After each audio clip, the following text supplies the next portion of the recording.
தம்பி, ஏன் ஓடுறீங்கன்னு கேட்டீங்கல்ல, இதுதான் என் தேவை அப்படின்னு எவனோ ஒருத்தன் சொல்றான். ஆமா சாமி, அதுதான் என் தேவை அப்படின்னு நானும் சொல்லிக்கிட்டே ஓடுறேன்.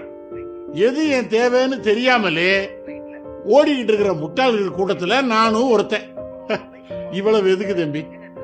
நீங்க உங்க அப்பா சம்பாத்தியத்துல 70 ரூபா கொடுத்து நம்ம கடையில முடிய வெட்டிக்கிட்டு இருக்கீங்க. நாளைக்கே நீங்களே சம்பாதிக்க ஆரம்பிச்சீங்கன்னு வச்சுக்கோங்க, 150 ரூபா கொடுத்து வெளியில போய் வெட்டுவீங்க. அந்த எக்ஸ்ட்ரா 80 ரூபா உங்க தேவைக்கு அவசியம் தானான்னு நீங்க யோசிச்சா போதும். என்ன சொல்றது? யாருக்காக ஓடுறோம், எதுக்காக ஓடுறோம் அப்படின்னு தெரியாமலே நம்ம ஓடிக்கிட்டே இருக்கோம். நம்மளை விரட்டுற கூட்டம் மட்டும் விரட்டி விரட்டி நம்மளை ஓட வச்சுக்கிட்டே இருக்கு.